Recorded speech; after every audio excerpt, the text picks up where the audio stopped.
Apa bisa saya minta waktu Bapak sebentar?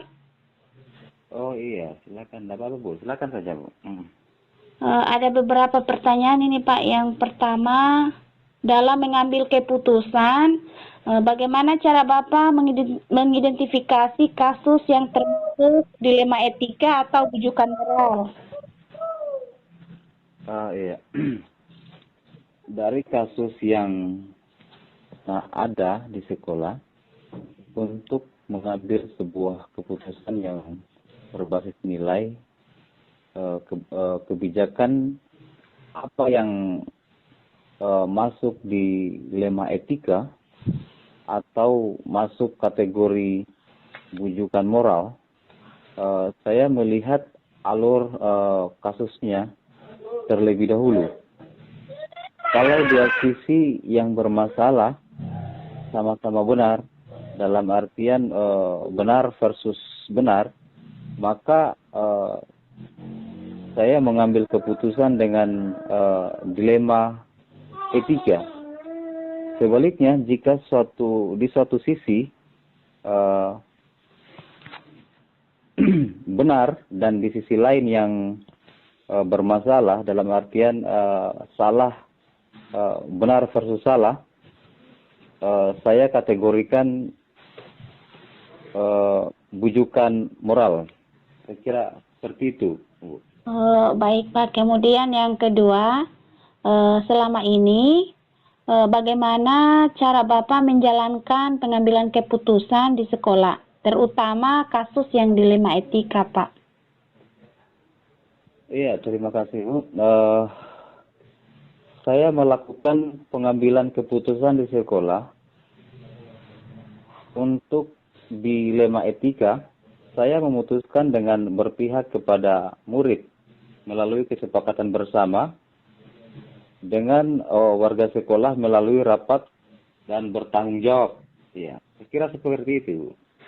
Selanjutnya, langkah apa atau prosedur seperti apa yang biasa Bapak lakukan selama melaksanakan pengambilan keputusan yang menunjukkan nilai-nilai kebajikan? Oh iya, terima kasih, Bu. Jadi, prosedur pengambilan keputusan yang saya laksanakan jika masalah yang ada, kedua belah pihak sama-sama benar, yang memutuskan secara dilema etika dengan mempertimbangkan nilai kebersamaan dan kemanusiaan. Demikian. Untuk pertanyaan yang keempat, hal-hal seperti apa yang Bapak anggap efektif dalam pengambilan keputusan untuk kasus dilema etika yang Bapak maksud? Iya, jadi hal-hal efektif yang saya anggap membantu dalam pengambilan keputusan, diantaranya biasanya melakukan penelusuran fakta yang terjadi, kemudian menemui pihak-pihak terkait, dan selanjutnya melakukan musyawarah. Seperti itu. Baik Pak, kemudian apa Anda memiliki jadwal dalam memutuskan sebuah kasus, atau saat terjadi kasus di sekolah Bapak langsung putuskan atau bagaimana? Iya, jadi untuk kasus yang bisa diselesaikan sekarang, maka saya selesaikan agar masalah tersebut tidak berlarut-larut, ya. Dan untuk kasus yang membutuhkan kesepakatan bersama, maka saya agendakan untuk melaksanakan rapat. Ya, kira seperti itu. Kemudian adakah orang atau faktor lain yang mendukung dalam mengambil keputusan?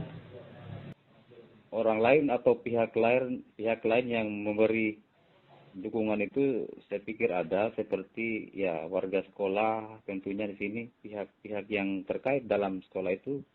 Ya, apabila kita misalnya melakukan sebuah kebijakan, keputusan untuk menyelesaikan sebuah masalah, tentunya kita harus mencari solusi, kemudian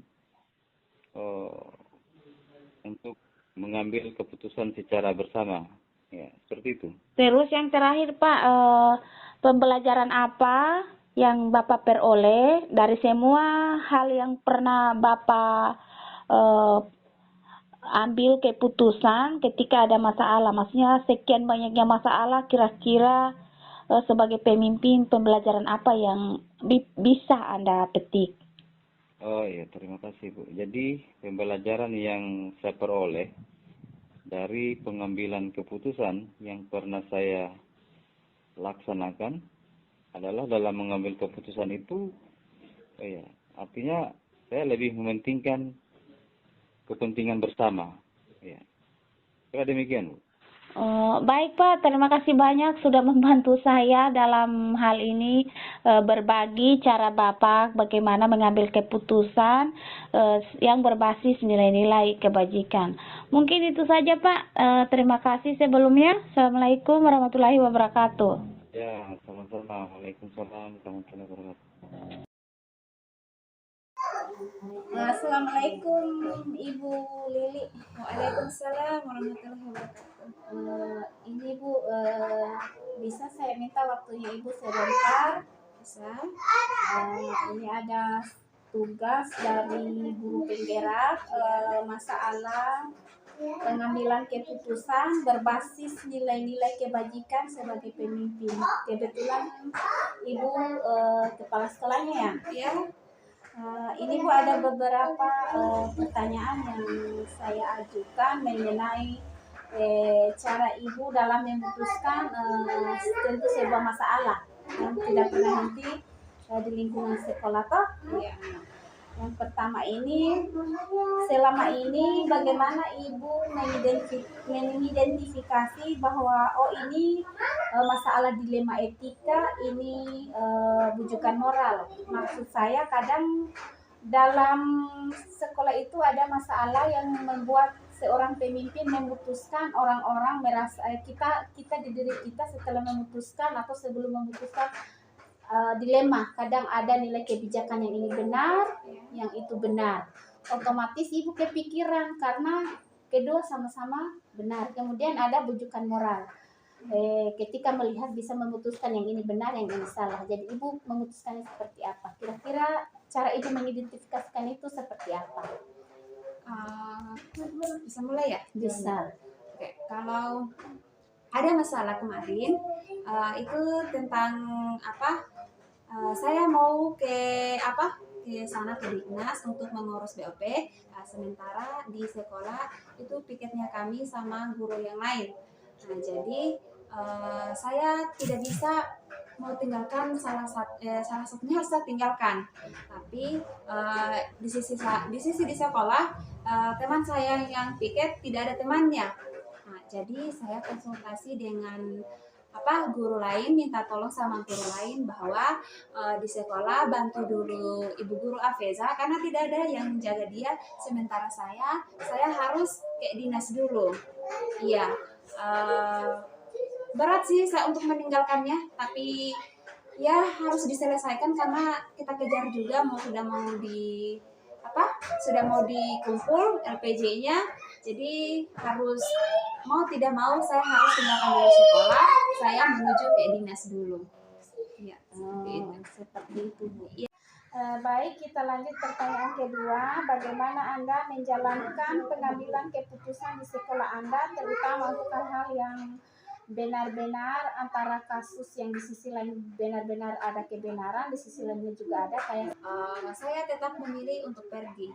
Alasannya di sana sangat penting, tidak bisa kita tunda karena untuk pelaporannya itu kumpulnya batasnya hari ini, sudah tidak bisa besok. Jadi otomatis saya harus pergi, tidak bisa tidak pergi, saya harus pergi. Dan di sini saya ambil keputusan, saya mencari untuk temannya, minta tolong ke teman guru lain.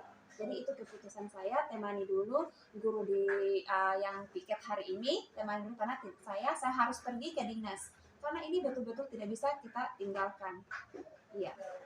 Kemudian kita lanjut pada pertanyaan berikutnya. Hal-hal apa saja yang selama ini anggap efektif dalam pengambilan keputusan pada kasus yang benar-benar dilema etika.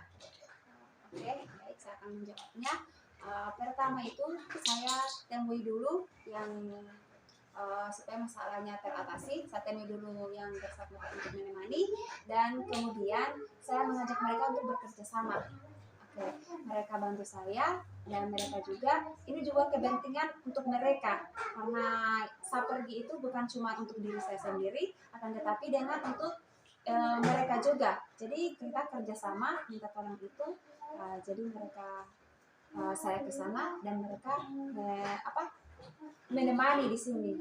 Jadi di sini pertanyaan berikut, apakah dalam mengambil sebuah keputusan ibu langsung mengambil keputusan hari itu juga, atau menjadwalkan atau membuat sebuah prosedur untuk bisa memutuskan hal itu terkait masalah-masalah yang ada? Jawab lagi.